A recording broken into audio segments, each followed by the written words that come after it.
Tengo una pregunta que los científicos llevan discutiendo décadas y que todavía no tiene una respuesta definitiva. ¿Por qué un niño se vuelve violento?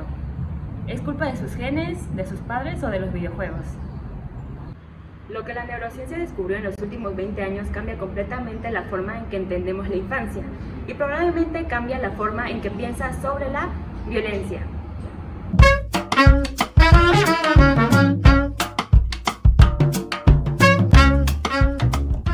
Hubo una época en que la respuesta parecía obvia. Algunos decían que la violencia se daba en genes, es biología, no hay nada que hacer. Otros decían exactamente lo contrario. En la sociedad, en la familia, en la cultura, un niño es como una arcilla, el mundo lo moldea todo. Por un lado tenemos al innatismo, que la conducta ya viene programada desde el nacimiento, y por el otro que está el culturalismo, que la conducta se aprende mediante el entorno. Y durante décadas, estos dos campos se tiraron estudios a la cabeza, realizándose la siguiente pregunta: ¿quién tenía la razón? Spoiler, los dos estaban parcialmente a lo correcto, y eso hace el problema mucho más problemático.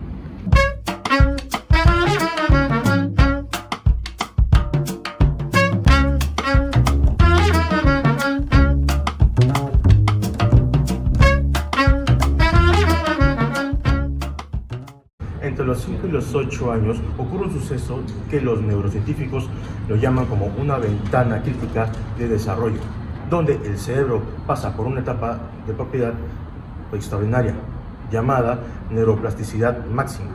Pero antes que todo, ¿qué es una neuroplasticidad? Bueno, pues prácticamente es la capacidad donde el cerebro puede reorganizarse y crear nuevos circuitos.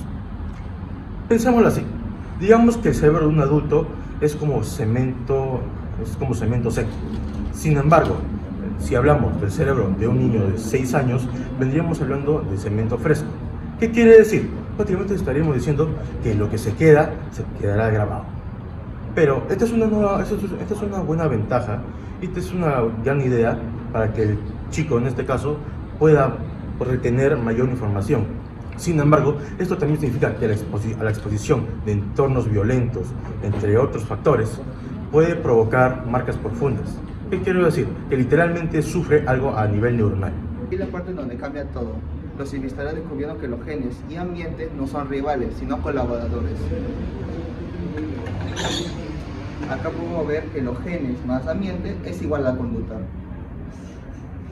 Tiene una predisposición genética para ciertos rasgos de temperamento. Por ejemplo, una respuesta de más intensa está bien codificado en tu ADN, pero estas predisposiciones no se convierten en violencia por una sola razón. Necesita un detonante.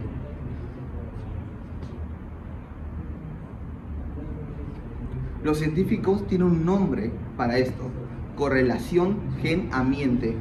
En otras palabras, tu gen no solo es tu destino, son más de una probabilidad que el ambiente decide si se cumple o no. Entonces, ¿qué factores del entorno prenden esta mecha? Bueno, las investigaciones identificaron 4 grandes catalizadores en niños de 5 a 8 años. Pero, ¿qué son los catalizadores? Bueno, estos son factores del entorno que aumentan o impulsan la aparición de estas conductas violentas.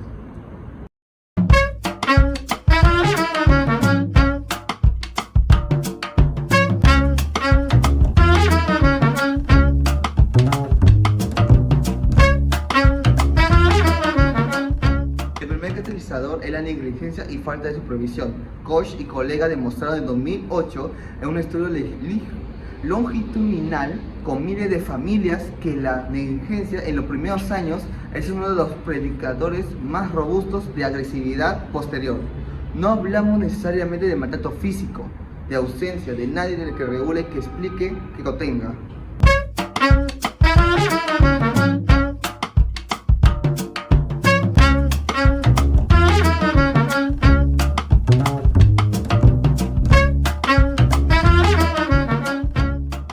Como catalizador nos hablamos respecto a la violencia entre los padres.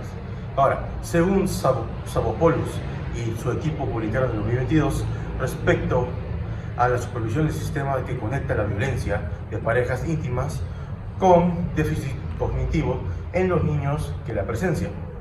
¿Cuál es el mecanismo respecto a esto? Bueno, básicamente es el estrés, el cual satura la memoria del trabajo.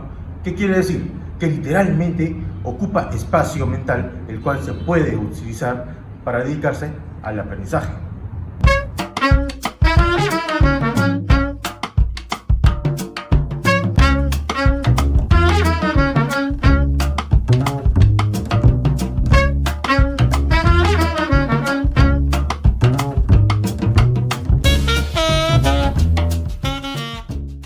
No es que la pobreza cause violencia directamente, es que la pobreza acumula factores de riesgo. 1. Hacinamiento. 2. Estrés parental. 3. Acceso limitado a educación de calidad. Y 4. Vecindarios con mayor exposición a violencia externa.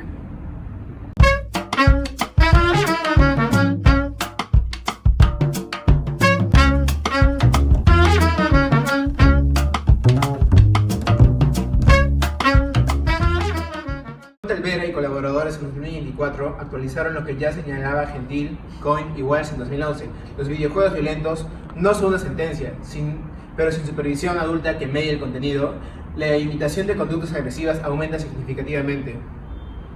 Entonces, cuando ves a un niño de 6 años que no para de pelear, que no obedece o que interrumpe la clase constantemente, ¿qué es lo que realmente ves? Los investigadores lo llaman conducta disruptiva, pero lo que la neurociencia revela es algo más profundo. No es un niño malo, es un cerebro que aprendió a sobrevivir en un entorno hostil. Un cerebro que desarrolló esas conductas porque era la respuesta más eficiente a lo que tenía en casa, a lo que veía, a lo que nadie le explicó.